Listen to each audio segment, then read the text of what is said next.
Assalamualaikum warahmatullahi wabarakatuh.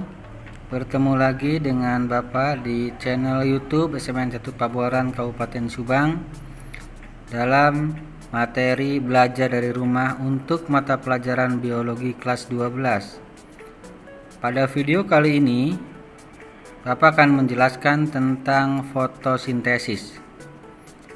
Fotosintesis merupakan bagian dari kompetensi atau KD metabolisme. Seperti yang telah dijelaskan di video sebelumnya bahwa metabolisme dibagi menjadi dua, ada katabolisme dan ada anabolisme. Katabolisme adalah reaksi penguraian, sementara anabolisme adalah reaksi pembentukan. Nah, contoh reaksi anabolisme ini adalah fotosintesis. Sebelum kita lanjutkan, jangan lupa subscribe, like, dan komen di channel YouTube SMN 1 Pabuaran Kabupaten Subang. Baik, kita lanjutkan. Kita mulai dari pengertian fotosintesis. Fotosintesis adalah suatu proses biokimia pembentukan karbohidrat dari bahan anorganik yang dilakukan oleh tumbuhan, terutama tumbuhan yang mengandung zat hijau daun, yaitu klorofil. Fotosintesis dibagi menjadi dua tahap. Tahap pertama adalah reaksi terang, yaitu proses untuk menghasilkan ATP atau adenosin trifosfat dari reduksi NADPH2. Kemudian yang kedua reaksi gelap atau siklus Calvin-Benson, yaitu tumbuhan mengubah senyawa ribulosa 1,5-bifosfat menjadi senyawa dengan jumlah atom karbon 3, yaitu senyawa 3-fosfogliserat. Sekarang mari kita lihat bagan reaksi terang dan reaksi gelap fotosintesis. Jadi Anda harus bisa belajar untuk membaca atau memahami sebuah bagan. Nah, ini akan Bapak jelaskan bagaimana kita membaca sebuah bagan. Dalam hal ini adalah bagan reaksi terang dan reaksi gelap fotosintesis. Di situ ada gambar cahaya atau sinar matahari.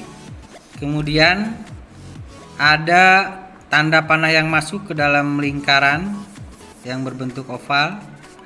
Lingkaran yang berbentuk oval itu diumpamakan sebagai kloroplas, tempat terjadinya fotosintesis. Anda perhatikan ada tanda panah yang masuk ke kloroplas. Anda perhatikan ada tanda panah yang masuk ke kloroplas dan ada tanda panah yang keluar dari kloroplas. Sekarang kita mulai dari tanda panah yang masuk. Yang pertama ada cahaya matahari, kemudian yang kedua ada H2O atau uap air. H2O itu akan masuk ke reaksi terang, kemudian akan bereaksi dengan NADP+ dan ADP plus PI menjadi O2. Kemudian hasilnya adalah ATP dan NADPH. ATP dan NADPH akan menjadi bahan untuk siklus Calvin atau reaksi gelap. Anda perhatikan, ATP dan NADPH akan menjadi bahan untuk reaksi gelap. Anda perhatikan tanda panah yang masuk ke siklus Calvin itu ada CO2 atau karbon dioksida, kemudian ada ATP dan NADPH. ATP dan NADPH ini dihasilkan dari reaksi terang. Kemudian kita akan melihat CO2 yang masuk ke dalam siklus Calvin ini lalu menghasilkan CH2O atau glukosa. Juga menghasilkan NADP+ dan ADP plus PI yang nanti akan menjadi bahan untuk reaksi terang. Kita bisa melihat adanya proses kesinambungan antara reaksi terang dan reaksi gelap, yaitu hasil reaksi gelap akan membentuk reaksi terang.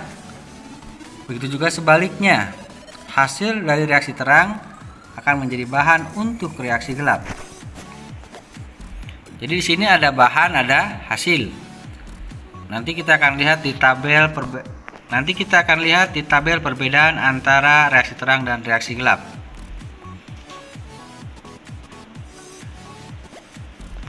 Tabel perbedaan reaksi terang dan reaksi gelap. Perbedaannya yang pertama tempat berlangsung.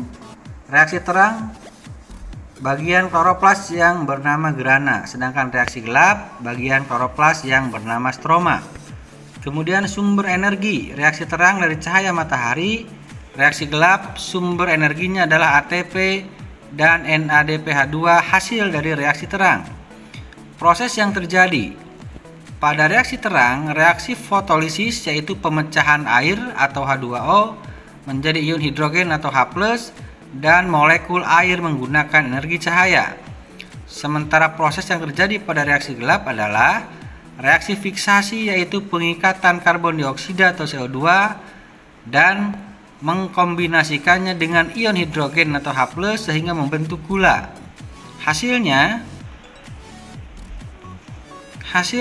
untuk reaksi terang menghasilkan oksigen atau O2, kemudian ATP dan NADPH2.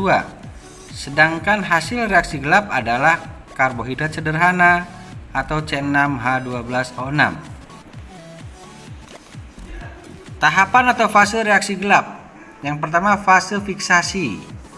Terdapat 6 molekul ribosa difosfat mengikat 6 molekul CO2 dari udara dan membentuk 6 molekul beratom C6 yang tidak stabil, yang kemudian pecah menjadi 12 molekul beratom C3 yang dikenal dengan 3 asam fosfogliserat APG atau PGA. Oleh karena itu, reaksi gelap ini disebut juga tahap fiksasi CO2.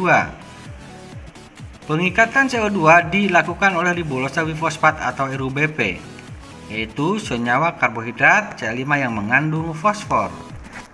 Itu ada ralat, bukan peningkatan tapi pengikatan CO2 ya.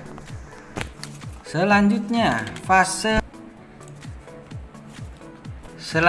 fase reduksi.